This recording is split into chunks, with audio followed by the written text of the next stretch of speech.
Hola, hola, un saludo muy especial. Bienvenidos a Sinergia Informativa, un programa hecho para personas informadas y formadas, inteligentes, interesantes y calificadas como usted. Información política y administrativa que es de interés general. Y quiero empezar con el eslogan. Le dedico de vez en cuando tiempo al eslogan porque garantiza que yo tenga allá al otro lado gente personas precisamente inteligentes, interesantes y calificadas. Hombre, eso es lo que uno quisiera en la vida.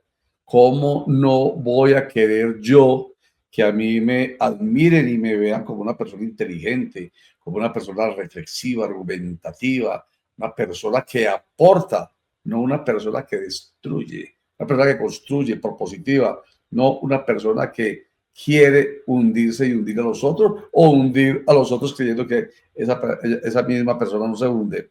No, nuestra sociedad se hunde con nosotros si continuamos en esta dinámica a la que nos han empujado especialmente las redes sociales de simplemente actuar llevado por los sesgos cognitivos, por las emociones y las pasiones, sin importar que me lleve por delante a un montón de gente y a la sociedad. Entonces, por eso es que es tan importante hablar de personas como ustedes. Entonces, vamos ahora con el tema de hoy, que tiene que ver con la violencia que se ha vivido en la ciudad de Medellín de tiempo atrás. Memorias de tiempos salvajes es el documental que hemos estado sacando, que sale todos los días a las 12 del día por el canal.com, pero en Sinergia Informativa lo hemos venido fragmentando por historias, porque es que lamentablemente esa memoria de tiempos salvajes, si no la tenemos en claro, si no la recordamos, esa situación tan horrible, dramática de dolor y sangre, se repite. Y si no tenemos conciencia de ser personas también le aportamos a repetir esa dramática historia. Bueno, el primer tema hoy de Memoria de Tiempos Salvajes se refiere al Parque de San Antonio. Una bomba que estalló en el Parque de San Antonio que produjo la muerte de 23 personas. Lo vemos y después lo comentamos. Estamos en 1995. Ubicamos el Parque de San Antonio como un lugar de memoria para la historia del conflicto de esta ciudad. Se da con la explosión del pájaro del maestro Botero, un lugar que había sido pensado para el espacio público, un lugar de carácter popular para la gente, para las artes. Se dice que fue la guerrilla, se dice que fue una tensión entre el cartel de Cali y el cartel de Medellín. Sin embargo, hoy todavía no sabemos qué pasó, no sabemos quiénes son los responsables y hay total impunidad. Partiendo de la base de que somos memoria y en la medida en que la memoria nuestra se pierde en el tiempo, pues nos perdemos nosotros también. Entonces así como venir, mostrar que hay personas que han tenido que vivir unas condiciones de vida muy complejas por culpa de lo que ocurrió aquí. Aquí no sabemos quién lo cometió o no hay certeza. Entonces se ha ido perdiendo como en la memoria e inclusive yo creo que ni hace parte de los anales de hechos violentos contundentes en la ciudad de una época que se marcó. Yo soy Javier Arboleda García, comunicador social periodista, especializado en derechos humanos, con más de 30 años de carrera profesional, la mayoría de ellos dedicados a cubrimiento de hechos violentos, conflicto y otras clases de violencia y de conflictos. Yo trabajaba en RCN Radio, había salido casualmente ese día de turno y me había ido para mi casa, estaba acostado ya cuando me llamaron porque estaba dispuesto a madrugar, o sea, a madrugar al otro día a hacer turno en el noticiero. Y me llama el director y me dice, explotó una bomba en el Parque San Antonio, hay muchos muertos, muchos heridos, yo estoy aquí, yo ya me voy para el parque, váyase para Policlínica, que ya están trasladando la mayoría de heridos, y en efecto para allá me fui.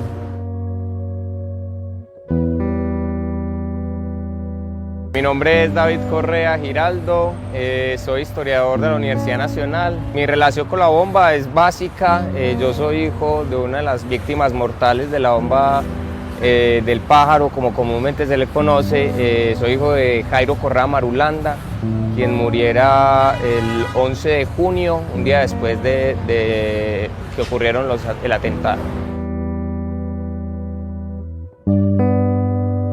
Mi papá trabajaba en una institución pública también de la ciudad, del Benjamín Herrera. Él era celador y ese día tenía que cubrir un turno. Normalmente no tenía que trabajar ese día a esa hora, pero él hacía un trueque con un compañero.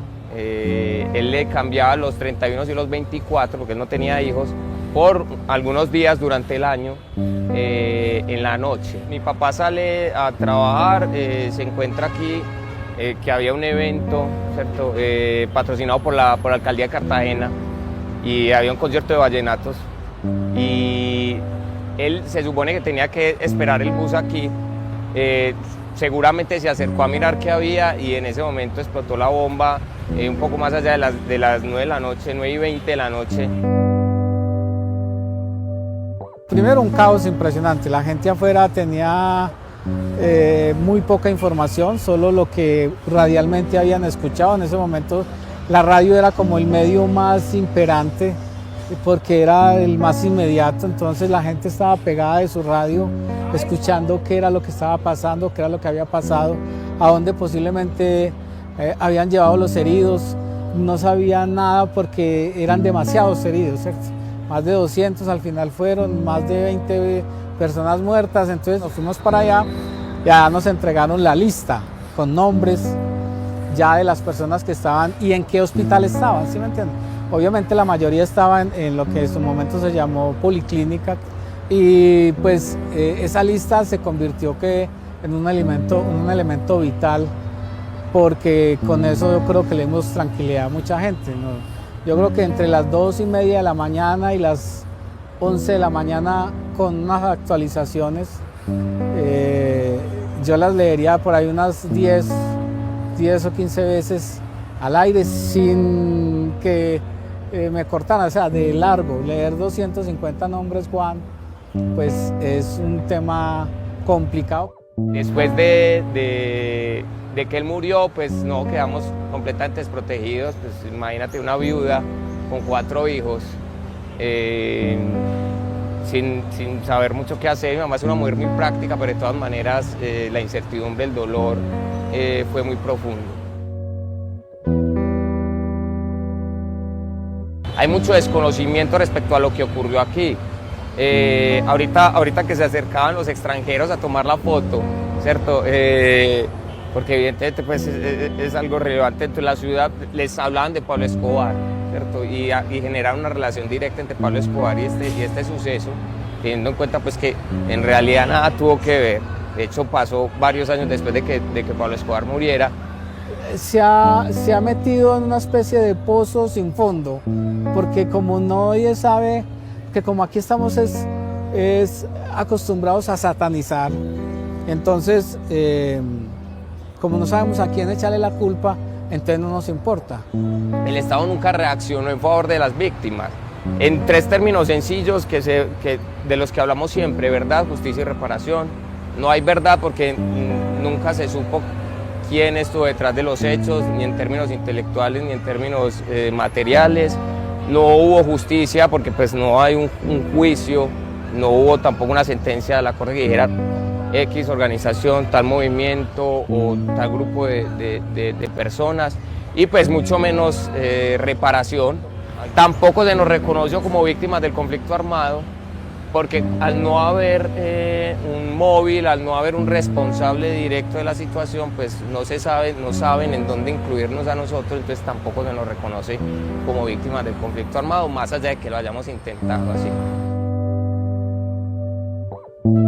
Lo que pienso es que nunca se le hizo un verdadero homenaje a las víctimas, que el Estado abandonó por completo su misión de buscar por lo menos a los responsables de esto y darle por lo menos un alivio a quienes sufrieron esta situación, porque hoy muchas de esas víctimas, 23 muertos y más de 200 heridos, pues yo creo que hoy, aunque sea 30 años después, merecen una explicación y aún no la tienen. Y la única manera de un poco resarcir la memoria y que esto no se nos vuelva o no siga siendo un agujero negro es resignificando este espacio. Y la única manera para resignificando es volver a congregar a las víctimas que sufrieron esta situación y de alguna manera reconocerles alguna clase de reparación, verdad y justicia, que es lo que se busca finalmente. Lo que yo siempre he sostenido es la elitización de la víctima, ¿cierto? ¿Qué personas murieron aquí? Humildes, trabajadores, amas de casa, vendedores ambulantes, es decir, gente muy humilde que de pronto no tuvo un peso en la sociedad y que de pronto esa sociedad entonces no lo siente como propia, ¿sí? Eso también ha sido muy complejo de la sociedad colombiana. A la sociedad colombiana le duelen ciertas víctimas, no todas, sino ciertas, y lo de San Antonio es un ejemplo de eso.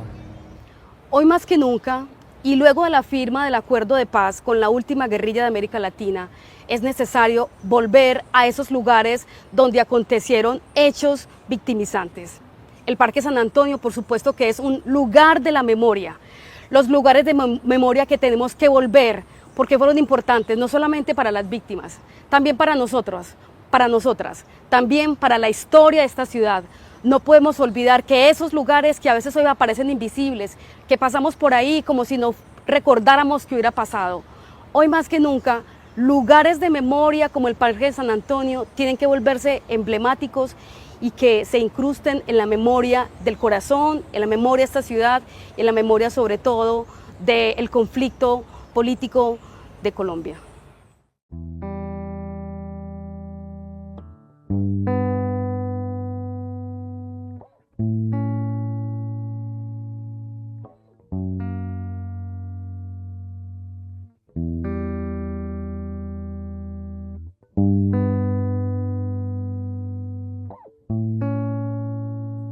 ¡30 años!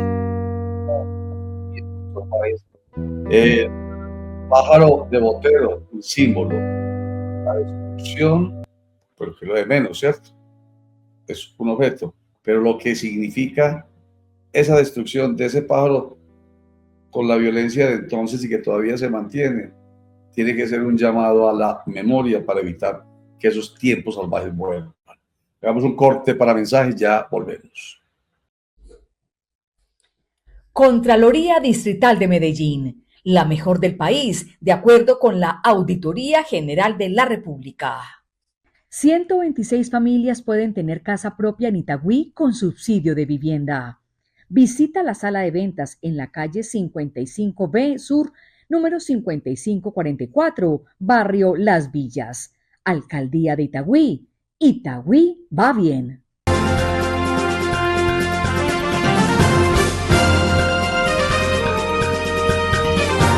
De tal pregrado, tal posgrado y hasta con el 30% de descuento. En el Politécnico Jaime Isaza Cadavid encuentras los posgrados que te ayudan a potenciar tu talento. Las facultades de Ingeniería, Administración, Ciencias Agrarias, Comunicación Audiovisual y Educación Física, Recreación y Deporte esperan por ti. Visita www.politécnicojit.edu.co. Allá encontrarás todos los posgrados para alcanzar tus sueños.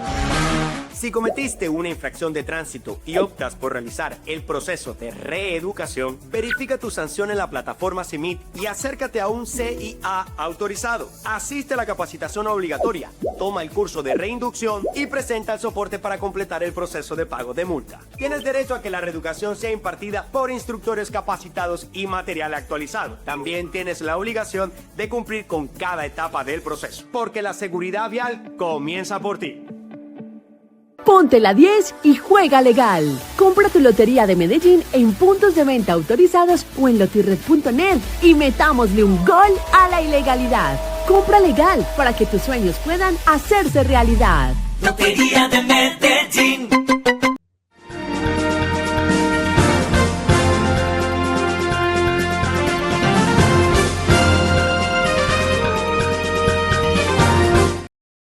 Venimos haciendo un viaje por la memoria, recordando tiempos salvajes. Qué buen título el de este documental que lidera Juan Gonzalo Betancourt. Memorias de tiempos salvajes, tanta sangre derramada, tanto dolor, tanta tristeza en nuestra Medellín, que llegó a ser la ciudad más violenta del mundo. No estoy exagerando.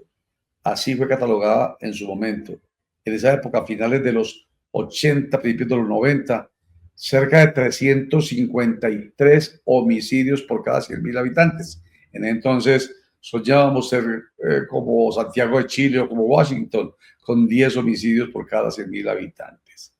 La idea de este especial que estamos compartiendo aquí en el canal.co, completico todos los días, los 5 episodios de Memorias de Tiempos Salvajes de Medellín, todos los días en el canal.co a las 12 del día. Y en Sinergia Informativa, varios segmentos, uno a uno. Acabamos de ver el Parque de San Antonio, sus 23 muertos hace 30 años y la impunidad rampante. Vamos a irnos para un corte para mensajes para que podamos, cuando regresemos, estar concentrados y ver qué fue el aporte lamentable del magisterio antioqueño a la violencia nuestra. ¿Recuerdan ustedes los nombres de Luis Felipe Vélez, de Héctor Abad Gómez? A partir de ahí, diría uno, se rompió entre una ciudad normal y una ciudad violenta. A partir de ahí empezamos a darnos cuenta que vivíamos en tiempos salvajes. Vamos a hacer un corte para mensajes y ya regresamos. Pero antes, esta invitación a que busquemos una maestría como la de gestión del riesgo y medio ambiente que ofrece la Institución Universitaria Tecnológico de Antioquia. Ya regresamos. Gestión del riesgo y medio ambiente del TDA, institución universitaria, centra la atención en las problemáticas relacionadas con las presiones humanas sobre el ambiente para consolidar acciones y desarrollar estudios con el fin de reducir, intervenir y mitigar las causas del deterioro ambiental, creando los espacios estratégicos y sistemáticos para la atención de riesgos y la disminución de la vulnerabilidad en los territorios. El magíster del TDA es un profesional capaz de asesorar la empresa privada en planes de manejo ambiental, liderar las políticas de gestión del riesgo y medio ambiente, diagnosticar y evaluar el riesgo, participar en la elaboración de diseños de obras civiles y de infraestructura. Es tiempo de avanzar. Ven al TDA. Una ciudad limpia empieza por ti. Saca la basura en el día y horario indicado. Tu compromiso mantiene limpia a Itagüí. Alcaldía de Itagüí.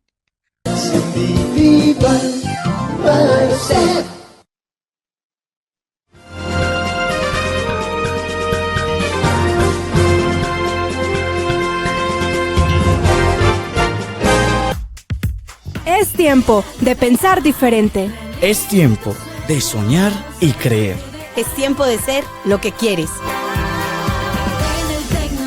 Es tiempo de pensar y actuar. Es tiempo de vivir y de aprender. Compromiso y educación, tu vida es la mejor opción. Es tiempo de estudiar. Ven al TDA. La única manera legal y segura de obtener tu licencia de conducción es inscribiéndote en un centro de enseñanza automovilística autorizado por el Ministerio de Transporte, no con un tramitador. Debes completar el programa académico en su totalidad para recibir tu certificado. Cursa la fase práctica que se realiza con los vehículos del CEA en las vías nacionales, adaptados según la normativa vigente con instructores certificados. Debes presentar y aprobar un examen de conocimientos teóricos y prácticos, porque la seguridad vial comienza por ti. Ponte la 10 y juega legal. Compra tu lotería de Medellín en puntos de venta autorizados o en lotirred.net y metámosle un gol a la ilegalidad. Compra legal para que tus sueños puedan hacerse realidad. Lotería de Medellín.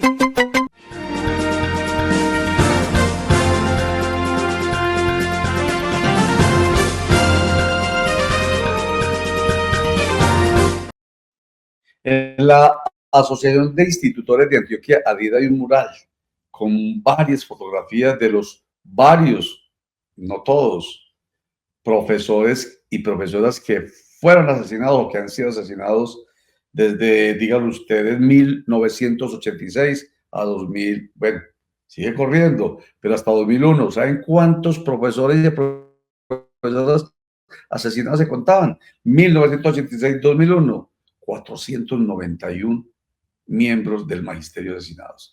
Bueno, hay que ir y conocer ese mural para entender la ignominia y el aporte que los maestros y los defensores de derechos humanos le han hecho lamentablemente a la violencia de nuestro país. Este es otro capítulo de Memorias de Tiempos Salvajes. Estamos en Adida, un lugar de la memoria en Medellín. Hoy queremos recordar a muchos profesores y profesoras que fueron asesinados como actos del paramilitarismo. En la década, terminando el 80, empiezan a aparecer una serie de acciones que muestran que la ciudad está cambiando. La incursión paramilitar contra los y las profesoras.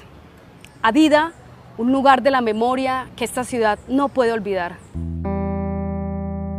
Esto era una casa vieja, yo sí recuerdo como una casa vieja, pues en la calle Argentina, que fue una calle de residencias de la gente de las élites hace años, pues hace parte del barrio Villanueva, era una calle elegante, ¿cierto? Una calle bonita, y ahí precisamente los maestros deciden que van a tener una sede, y en esa sede, yo no sé si estará recién inaugurada, pero en esa sede hay un bautismo de sangre. Mira qué triste, eso es una gran tristeza, y hace parte también de una historia nefasta nuestra de Medellín, de cómo en la sede magisterial hay en el mismo día 3 asesinatos. Es que eso es increíble, eso ya es un termómetro terrible de la temperatura que teníamos entonces en el 87 en Medellín. Nosotros nos hemos dedicado a estudiar y a prepararnos y a organizarnos en la defensa de esos dos objetivos que te dije: la defensa de la educación pública estatal con calidad y la defensa de los derechos de los maestros y las maestras del país. Bueno, Reinaldo Spitaleta, periodista, profesor universitario, historiador y escritor.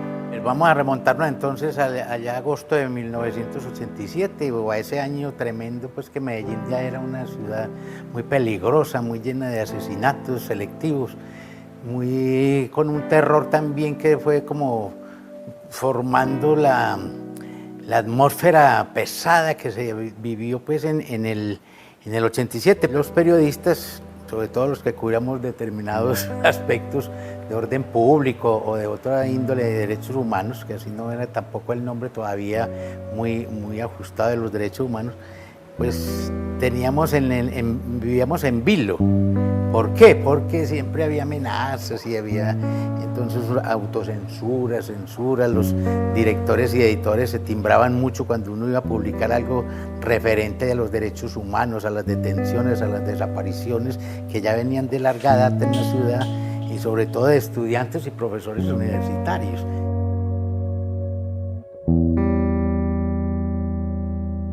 Yo soy Rita Patricia Villa Callejas, soy delegada de Adida desde el año 1992. Este mural fue construido, poco a poco se fue construyendo con las imágenes de los compañeros y las compañeras que han sido asesinados, aproximadamente desde el año 1986 hasta el año 2016 aproximadamente. Pero les digo que este mural es una mínima muestra de todos esos asesinatos que ha habido en el magisterio antioqueño. Y nada que decir de los asesinatos de los compañeros en Colombia, donde en investigaciones que se han hecho desde la Federación Colombiana de Educadores, se dice que entre el año 1986 al año 2001 fueron asesinados 941 educadores y educadoras.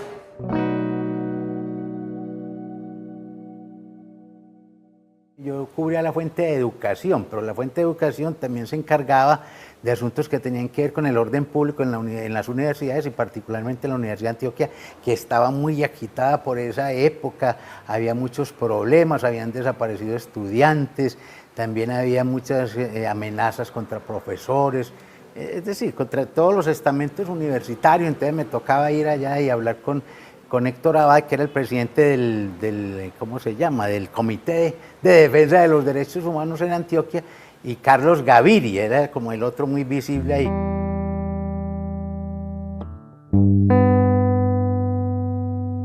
cuando asesinaron a nuestro presidente el 25 de agosto del año 1987, que fue asesinado acá a la entrada de Adida, ahí esta calle tiene un separador en la mitad, ahí en la mitad quedó nuestro compañero Felipe Vélez, ese día 25 de agosto del año 1987, era una persona bastante preparada para ello, era un gran líder sindical y se queda uno como si hubiese pasado una tormenta, como si hubiese, es decir, un hecho de esos causa un dolor muy grande. Llegó ese día, que por la mañana pues mataron a Luis Felipe Vélez, pero eso no me tocó el cubrimiento a mí, yo no recuerdo a quién, sino que como a las 4 o 5 de la tarde yo estaba entregando la edición de Nacional Internacional, unas páginas en El Colombiano, cuando me dice el jefe de redacción, que creo que estaba Juan José García Posada en ese momento, y me dice, Espitaleta, no está quien nos cubre los sucesos, los judiciales, te tenés que volar ya, me acaban de llamar que mataron a Héctor Abad.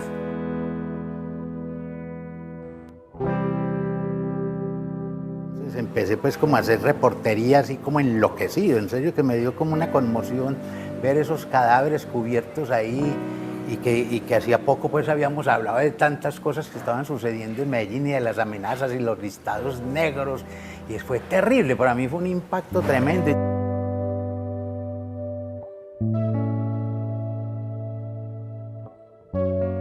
Esa intimidación causa en los seguidores, en los afiliados a la organización sindical, causa mucho temor. Por el hecho de que decían que estaban perfilados muchos docentes y sobre todo aquellas cabezas visibles como eran los integrantes de la junta directiva. A ver, aquí hubo varios años pues como álgidos o de gran miseria mental y de gran miedo, de gran terror y de la gente escondiéndose y los periodistas autocensurándose. Todo eso va a influir, digamos, en la sociedad, esas amenazas influyen en la sociedad, pero resulta que hoy es como si nada hubiera pasado. Es que eso es lo más triste, porque desde el 87 aquí pues ha corrido mucha agua y muchos almanaques han pasado, pero no tenemos la presencia de la historia. Nosotros como que no nos importa mucho la historia, lo que aconteció antes de nosotros. Para muchos no es importante esa historia tan importante de aquellos que han ofertado su vida. De hecho, en esa investigación que se hizo para la Comisión Nacional de la Verdad, el sindicalismo colombiano fue declarado como víctima de reparación colectiva, sujeto de reparación colectiva, porque han sido muchos los crímenes de los sindicalistas, tanto hombres como mujeres, que en este país han cometido y solamente con una impunidad del 94%. No se han esclarecido muchos crímenes. De hecho, no es gratuito que en el pensum escolar, en el currículo escolar, la materia de historia la hayan tratado de desaparecer. La historia es necesario conocerla y el sindicalismo antioqueño, sobre todo el magisterio, ha puesto una gran cuota en esta historia del sindicalismo colombiano y en esos crímenes que han cometido son las clases dominantes con sus aparatos organizados que han hecho mucho daño al país y que muchas veces trataron de justificar. Que los sitios de memoria serían también las aulas universitarias, las aulas de los colegios de bachillerato, de las escuelas, pero por supuesto también las acciones comunales, las juntas colectivas, los colectivos que llaman, todo eso es parte de una... Es que la memoria debe estar permanentemente siendo agitada, activada, reactivada, porque si no siguen sucediendo las cosas como si nada. Y una cosa más, lo más terrible sería la insensibilización de la sociedad cuando eso no existe. No hay que olvidar que el asesinato de profesores y profesoras contuvo toda una generación de la formación del pensamiento crítico en estudiantes. También que el terrorismo, entendido como aquellos actos sistemáticos de terror contra la población civil para influir en una opinión y para generar parálisis, shock, fue una de las estrategias del paramilitarismo para contrarrestar la lucha política contrainsurgente en el país.